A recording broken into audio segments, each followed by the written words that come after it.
जय गुरु जी, शुक्राना गुरु जी, अनंतम अनंतम शुक्राना गुरु जी। संगत जी, जब हम गुरु जी के भजन सुनते हैं ना, और इतने प्यारे प्यारे उनके भजन होते हैं, तो हमें एक एक ललक सी उठ जाती है। इतना प्यार हो जाता है ना गुरु जी से कि गुरु महाराज जी को हमें हर पल हर वेले बस शुक्राना करते रहना चाहिए। जितना शुक्राना करेंगे ना, उतना ही हमारे लिए बेस्ट से बेस्ट होगा। गुरु जी कहते हैं कि तुम्हें ना हर पल हर घड़ी शुक्राना करना चाहिए, क्योंकि जो गुरु ने हमें दिया है, हमें आँखें दी हैं, हाथ दिए, हम सही सलामत हैं। सबसे बड़ी बात है कि हम सही सलामत हैं, हम चल सकते हैं, बोल सकते हैं, देख सकते हैं। तो संगत जी, इन सब का तो हमें गुरु महाराज जी का शुक्राना करना ही चाहिए ना। हमें रोज़ रात को भरपेट खाना खिलाते हैं, सुलाते हैं, और फिर सुबह सही सलामत हमें उठाते हैं। यही ये ज़िंदगी का जो हम सोचते हैं ना कि रेगुलर है, ये तो हमारा मतलब दिनचर्या है, मगर दिनचर्या चल किसकी वजह से रही है? सिर्फ हमारे गुरु महाराज जी की वजह से। हमें उन पे फेथ रखना चाहिए, इतना विश्वास करना चाहिए कि वो गुरु महाराज जी हमारे लिए कुछ भी कर जाएं। अगर हम हक से भी बोलेंगे ना कि गुरु जी मुझे ये चीज़ चाहिए, तो सच में गुरु महाराज जी आपको दिलाते हैं। कहीं ना कहीं से वो ऐसा इंतज़ाम कर देते हैं ना कि वो चीज़ आपके पास हो जाती है। हाँ, अगर आपके लिए सही नहीं होगी तो आप कितनी भी जिद कर लो, वो आपको नहीं देंगे, समय आने पर देंगे। अभी कुछ दिन पहले मैं किसी चीज़ को समस्या को लेके ना बहुत ज़्यादा टेंशन में थी, बहुत रोना आ रहा था कि गुरु महाराज जी ये ऐसा क्यों नहीं हो पा रहा, क्यों नहीं कर रहे हो आप, क्यों नहीं सुन रहे हो। तो गुरु महाराज जी कहते, तेरी चिंता करने से क्या होता है, तू हर वेले हर घड़ी चिंता करती घूम रही है, सर में दर्द हो रहा है, तेरी चिंता करने से सारे काम हो जाएंगे। मुझे जब करना होगा मैं जब करूँगा, मतलब जब मेरा टाइम होगा ना, समय आने पे मैं तुझे खुद दूंगा। सच में गुरु महाराज जी का ये मैसेज आया मेरे पास जब मैं बहुत ज़्यादा सोच रही थी। कहते ज़्यादा सोचना भी सेहत के लिए हानिकारक होता है। गुरु जी कहते कि उतना उतना सोचो जितनी ज़रूरत है, इतनी चिंता करो कि मतलब सही से समय कट जाए। मतलब इतनी चिंता मत करो कि आप चिता बन जाओ। समझे संगत जी?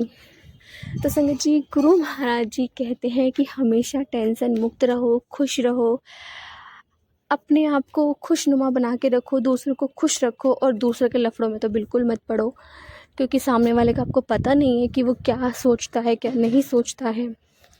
कि गुरु महाराज जी सबके चेहरे आपके सामने ले आते हैं, और धीरे धीरे सिर्फ वही लोग आपके साथ रहते हैं जो आपके लिए सही रहते हैं, बाकी सब हटा देते हैं गुरु महाराज जी आपकी ज़िंदगी से।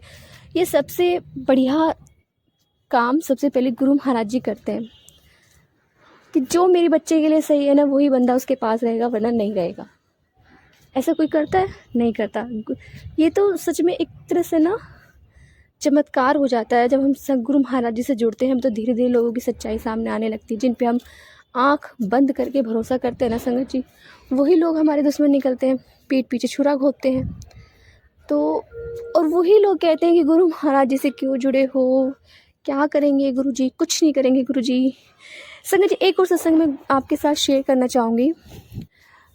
मेरे हस्बैंड की दोस्त की शादी हुई थी अभी 2 महीने पहले। तो मैं कल उसे मुंह दिखाई देने गई, उसकी वाइफ को देखने गई, गिफ्ट देने गई। और जब मैंने वहाँ पे साड़ी दी, बहुत देर तक मैंने उसको हमने सबने मिलजुल के बातें करी।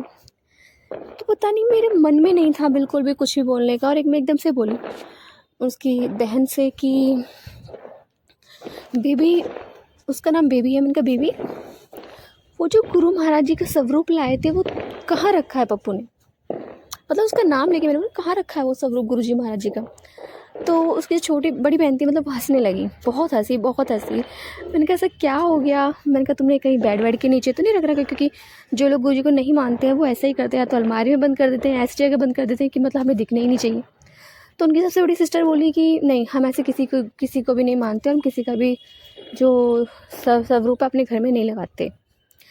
मैंने कहा ठीक है, नहीं लगाना, अगर उन्हें बाहर आना होगा ना वो अपने आप आएंगे, अपनी टाइमिंग पे आएंगे।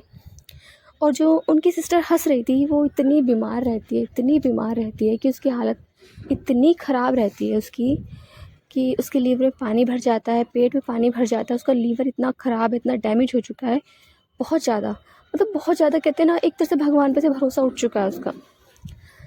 तो मैंने उसको बोला, मैंने कहा नेक्स्ट टाइम अगर कभी जाना हो ना, तो तांबे का लोटा लेकर आना और वहाँ से ब्लेस करा के लाना।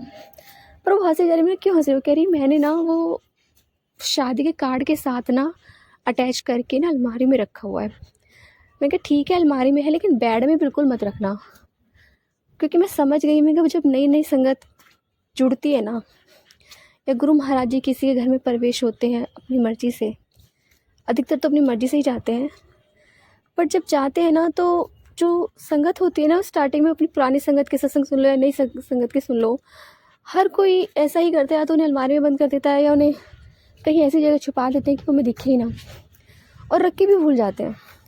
तो मैंने उनसे एक बात बोलकर आई, मैंने कहा गुरु महाराज जी को आना होगा ना, वो अपने आप बाहर आ जाएंगे, टाइम आने पर ना मैंने कहा वो अपने आप आ जाएंगे। और मैंने कहा तुम्हें इसलिए बोल रही हूँ क्योंकि तुम बीमार रहती हो, कुछ ना करो तो सिर्फ 5 मिनट भोले बाबा समझ कर ही बात कर लो, भोले बाबा से ही बात कर लो। तो उन्होंने मुझसे एक बात बोली कि अगर ऐसा कुछ है ना कि है, मैं तो तब जानूँ कि जब ये मेरे लिए कुछ करें, ये चमत्कार करके दिखाएं, बताएं कि हाँ मैं हूँ, कुछ ऐसा करें। तो जब मैं वहाँ से आई, मैंने कहा गुरुजी मेरे मन में ऐसा कुछ नहीं था कि मैं आपके बारे में वहाँ पे बात करूँ, आपके नाम लूँ, तो जाहिर सी बात है आपने ही मेरे मुँह से बातें निकलवाई होगी। तो मैंने कहा गुरुजी अब आप ही देखो, अब आप उस घर में प्रवेश कर चुके हो और उन्होंने आपको अलमारी में बंद करा हुआ है, तो बाहर आना भी आपका काम है, और जिस संगत के लिए आप गए हो ना, उसको महसूस भी आपको ही कराना है, अपनी प्रेजेंस फील भी आप ही को करानी है, और सब कुछ आपने करना है। मैंने कहा कहते हैं ना जब हमारे गुरु पे बात आ जाती है तो भाई मतलब अपनी रिस्पेक्ट भी दाव पे लग जाती है। मैंने कहा गुरु महाराज जी अब आप देख लो। मैंने कहा मेरी इज्जत पे बात नहीं आनी चाहिए कि यारी मैं तो ये कहती कि कैसे गंजे से गुरु है। मैंने कहा शुरुआत में हर कोई ऐसे ही बोलता है, लेकिन जो उनसे जुड़ता है, जो उन्हें जानता है, धीरे धीरे उन्हें पता चलता है कि ये क्या है और ये कौन है।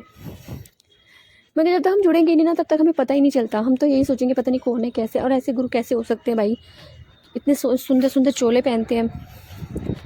मैंने कहा अब गुरु जी आपको करना है, अब आपको अपनी प्रेजेंस फील भी करानी है और उसके साथ कुछ ऐसा भी करना है जो उसे लगे कि हाँ आप हो, सच में हो।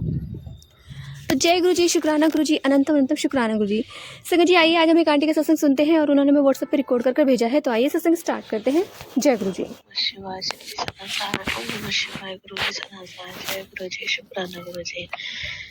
मैं गुरु जी की बेटी गुरु जी के आशीर्वाद से अपना शुक्राना सत्संग शेयर करना चाहती हूँ। सत्संग शेयर करने में मुझसे कोई गलती भूल हो जाए तो संगत जी गुरु जी मुझे क्षमा कीजिएगा। गुरु जी आपका बहुत बहुत शुक्राना, आपने मेरी छोटी बेटी की रक्षा की। वो आपकी देवती है गुरुपा। हाँ, एक्चुअली उसके गुरुजी के बहुत सत्संग आ रहे थे बेटी को लेके कि उस पे कुछ ब्लैक मैजिक वगैरह किया गया है। छोटी सी है वो, अभी 3री साल में ही चल रही है। तो उसके बहुत ज़्यादा, इतनी ज़्यादा उल्टियाँ लगी और इतनी ज़्यादा लूज मोशंस लगे और इतनी बहुत बहुत बुरी बदबू थी। उल्टियों में भी, लूज मोशंस में भी बहुत ज़्यादा उसकी तबीयत खराब हो रही थी। गुरुजी महाराज से तो ये अरदास कर रही थी, गुरुजी प्लीज इसे संभालिए, कोई बढ़ाई कष्ट है जो आप छोटे में कटवा रहे हो। लेकिन फिर भी मुझसे देखा नहीं जा रहा था उसकी कंडीशन। बट गुरुजी ने उसे इतनी ज़्यादा लूज मोशंस और उल्टियाँ होने के बाद भी ऐसा नहीं लगा कि ये इतनी ज़्यादा बीमार, इतनी ज़्यादा प्रॉब्लम है। वो हंसती खेलती रही सारा दिन और कई दिन लगातार उसके साथ ही हुआ। बट बिल्कुल भी ये नहीं लगा कि हाँ ये इतनी इसकी कंडीशन खराब है। गुरुजी ने उसे बिल्कुल भी कोई वीकनेस नहीं, कुछ भी नहीं, वो एक्टिव ही रखा उसको। बहुत बहुत शुक्राना गुरुजी महाराज के, इतने बड़े कष्टों को आप बहुत इजी वे में कटवा देते हो। बहुत बहुत शुक्राना आपका, अनंत कोटि शुक्राना। अभी वो ठीक है, अभी पता नहीं कि आगे दवाई मैंने मेडिसिन दी है उसे। गुरु से ये अरदास है कि अब उसे लूज मोशन और उल्टी अब ना लगे, वो ठीक रहे। गुरु जी महाराज आपका अनंत कोटि शुक्राना। गुरु जी के मैसेज आ रहे थे कि शनिवार का दिन तुझ पे भारी है। तो आज सुबह मैं उठी हूँ तो सबसे हेडेक है और गैस भी बन रही है, कुछ उल्टियाँ सी आने का, उल्टी करने का मन कर रहा है और शरीर तो काम कर ही नहीं रहा। गुरु जी महाराज क्या नेगेटिविटी आप ही देखो। रात पता नहीं ड्रीम में देखा कि कोई इंसान है जो मेरे साथ गलत हरकतें कर रहा है और मतलब वो कुछ काला काला सा, लेकिन मुझे चेहरा नहीं दिखाई दिया उसका। गुरु जी महाराज क्या नेगेटिविटी आप ही देखो रूपा।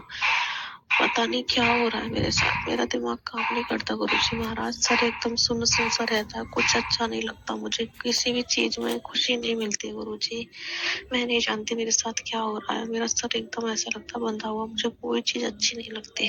बस ऐसा लगता है कि इस घर से निकल जाऊं, चली जाऊं, कोई नया घर ब्लेस कर दो और मैं वहां पे आराम से अपने बच्चों और हस्बैंड के साथ और आपके साथ चैन से रहूं। मुझे यहाँ कोई भी अच्छा नहीं लगता गुरुजी महाराज। किसी से बात करने का मन नहीं करता, किसी से कुछ बोलने का, किसी से सुनने का मन नहीं करता, सर भारी रहता है गुरु का, और ना कोई काम करने में मन लगता है और ना ही मुझसे काम हो पा रहे हैं गुरुजी। बहुत ज्यादा आलस और लेजीनेस है। अभी भी मैं लेटी हुई हूँ, मेरा बिल्कुल काम करने को मन नहीं करता। घर भी ऐसा ही बिखरा तिखरा पड़ा है, ना मैं पूजा कर पा रही हूँ, ना मैं कुछ कर पा रही हूँ। जो भी नेगेटिविटी आप दूर करो गुरुजी, मैं सारे काम करना चाहती हूँ खुद से, और डेली शिव पुराण का पाठ करना चाहती हूँ, आपकी सेवा करना चाहती हूँ, पूजा करना चाहती हूँ। और यही अरदास है गुरु, आपकी बेटी की रक्षा कीजिए, रक्षा कीजिए, रक्षा कीजिए गुरुजी महाराज। जो भी नेगेटिविटी है उसे दूर कीजिए, जो भी प्रॉब्लम है आप देख लो गुरुजी महाराज। मुझे मानसिक शांति दे दो गुरुजी, मुझे सुकून दे दो। मैं हर पल के जीवन के हर पल को एंजॉय करना चाहती हूँ, खुश रहना चाहती हूँ। मैं आपसे अपनी खुशियाँ मांगती हूँ गुरुजी, सुकून मांगती हूँ, मुझे सुकून दे दो। मेरा सिर दुखता रहता है, मुझे कुछ अच्छा नहीं लगता, मेरा किसी से बात करने का मन नहीं करता, ना ही किसी से कुछ सुनने का मन करता है। मेरा सर बहुत अजीब सा लगता है गुरुजी, ऐसा बंधा बंधा हुआ। आप ही रक्षा कीजिए गुरुजी महाराज, इस नेगेटिविटी से मुक्ति दीजिए, और मैं हर पल को, जीवन के हर क्षण को एंजॉय करना चाहती हूँ, टेंशन फ्री लाइफ जीना चाहती हूँ। रक्षा कीजिए गुरुजी महाराज, आपका दिल से शुक्राना, आपने सत्संग सुनाया गुरुजी ने। एक्चुअली मेरे हस्बैंड को हर टाइम नज़ला जुकाम रहता ही रहता है, थोड़े बहुत दिन को ठीक होते हैं, फिर से वही हो जाता है। तो आज एक आंटी जी बता रही थी कि उनके हस्बैंड के साथ भी यही था, बिल्कुल सेम कंडीशन, और उनकी नाक पर मांस भरा हुआ था। जय गुरु जी, शुक्राना। शुक्राना आंटी जी, शुक्राना गुरु महाराज जी, इतना प्यारा और ब्लेस्ड सत्संग हमें सुनवाने के लिए, हमसे शेयर करवाने के लिए आपका अनंतम शुक्राना गुरु जी। संगत जी, जब कोई नेगेटिविटी हमारे साथ सपने में गलत हरकत करती है तो नेक्स्ट डे ना हमारा पूरा बॉडी ऐसा हो जाता है कि मतलब आप उठ नहीं पाते, कोई अजीब सी हलचल होती है और पूरा शरीर ऐसा हो जाता है कि कुछ गलत हुआ है। खुद को वो पूरा फीलिंग आती है कि हाँ कुछ हुआ है, और पूरा शरीर ऐसा टूट जाता है ना कि आप बेड से उठ नहीं पाते, कहीं भी काम में मन नहीं लगता, शरीर भारी हो जाता है, क्योंकि वो नेगेटिविटी अपना असर छोड़ती है और हमारे शरीर से हटती नहीं है। समझ ही नहीं आता कि ये लोग मरने के बाद दूसरे को तंग क्यों करते हैं, क्या मिलता है इन्हें। कभी कभी संगत जी बहुत गुस्सा आता है कि कहते हैं ना, सच में सब लोग बड़े बूढ़े जो होते हैं ना वो सही कहते हैं कि मरे पीछे ना कोई किसी का नहीं होता, चाहे वो अपना सगा बाप हो, माँ हो, भाई हो, बहन हो, कोई किसी का नहीं होता मरे पीछे, क्योंकि वो एक आत्मा है और आत्मा कभी किसी की सगी नहीं होती। गुरुजी भी कहते थे, गुरुजी तो हमेशा कहते थे कि तुम लोग जो बरसी करते हो ना वो भी नहीं करनी चाहिए, तुम आत्मा को बुलाते हो, आत्मा कभी किसी की सगी नहीं होती। गुरुजी ये बात खुद बोला करते थे। और जो एक बार चला गया ना उसको तो याद भी मत करो, गुरुजी हमेशा कहते थे जाने दो उसको, उसकी जर्नी जीने दो, उसे आगे बढ़ने दो। लेकिन हम इंसान जी, हमने तो बना रखा है कि हम बरसी करेंगे, हम ये करेंगे, वो करेंगे, और फिर बुला लेते हैं उनको, फिर वो भटकते रहते हैं इधर उधर, दूसरे लोगों को तंग करते हैं, दूसरों के शरीर में जाके गलत काम करते हैं, गलत हरकत करते हैं। अब जो लोग हमारे साथ सपने में गलत हरकत करते हैं वो भी तो किसी के बच्चे रहे होंगे, वहाँ तो वो पितृ रूप में पूजने शुरू हो जाते हैं और दूसरे की शरीर का नाश कर देते हैं, हक जगह जमा के बैठ जाते हैं कि हमारी प्रॉपर्टी है। संगत जी, बस मैं यहाँ पे एक ही बात बोलना चाहूँगी, गुरु महाराज जी, जो भी संगत इस नेगेटिविटी से जूझ रही है, जितनी भी संगत है और जिनके साथ भी इस तरह से काम हो रहे हैं, चाहे वो मेरे साथ हो, चाहे कोई और संगत हो, चाहे यही आंटी हो, कोई भी हो, सबके गलत चीज़ें, इन सबको हटाओ गुरुजी, इन सबको भस्म कर दो, ना रहेगा बास, ना बजेगी बांसुरी, सबको ख़त्म करो। जो भी गलत काम करे सब ख़त्म करो। क्योंकि एक होता हम सामने इंसान को देख सकते हैं, मगर इनको तो देख भी नहीं सकते, पता नहीं क्या क्या करते रहते हैं ये लोग। मतलब आतंक मचा देते हैं घर में, आतंक, और आप कुछ भी नहीं कर पाते। मतलब इनका कहते हैं ना, बाल विवाह का नहीं कर पाते इनका। गुरु जी से अरदास है कि गुरु महाराज जी जो भी इस सिचुएशन में है, जो भी सिचुएशन से जूझ रहा है, प्लीज़ सत्संगतों की अरदास सुनिए गुरु महाराज जी, और सबको इस चीज़ से निजात दिलाइए। क्योंकि जब आपके साथ कोई ऐसा गलत हरकत होती है ना, आप अपने हस्बैंड के पास भी जाने से डरते हो। ये सच में होता है कि आप शरीर से इतने थक जाते हो, आप अपने हस्बैंड के पास भी नहीं जाते, तो खड़ी उनसे बैठने का मन नहीं करता, पूरा दिन चिड़चिड़ा रहता है शरीर। मतलब आप किसी की सुन नहीं सकते, आप बल्कि चिल्ला के पड़ते हो सामने वाले पे, इतना चिड़चिड़ापन आ जाता है आपके अंदर। और आपको पता होता है कि क्यों हो रहा है, लेकिन फिर भी आप कुछ नहीं कर पाते। संगत जी अपनी संगतों का ख्याल रखिए, अपना भी ख्याल रखिए, और अपने हर बच्चे पर अपनी दया बनाए रखिए, अपना हाथ बनाए रखिए। जय गुरु जी, शुक्राना गुरु जी, अनंतम शुक्राना गुरु जी। संगत जी, यदि आपको सत्संग अच्छा लगा तो प्लीज़ हमारे चैनल को सब्सक्राइब कीजिए, लाइक कीजिए, शेयर कीजिए, बेल आइकन को प्रेस कर दीजिए, ताकि नए सत्संग की जानकारी आपको जल्द से जल्द मिल सके। संगत जी, यदि आप भी अपना सत्संग शेयर करना चाहते हैं तो आप भी हमें हमारे व्हाट्सअप नंबर पर लिख कर भेज सकते हैं, रिकॉर्ड कर भेज सकते हैं। आपके सत्संग भी और संगतों के साथ शेयर किए जाएंगे। संगत जी, सेवा में गुरु महाराज जी ने बख्शी, तो आप भी सेवा का भागीदारी बनिए, आप भी अपने सत्संग में रिकॉर्ड कर भेजिए, लिख कर भेजिए। जय गुरु जी, शुक्राना गुरु जी। प्लीज संगत जी अपने सत्संग में रिकॉर्ड कर भेजिए, लिख कर भेजिए। जय गुरु जी, शुक्राना गुरु जी।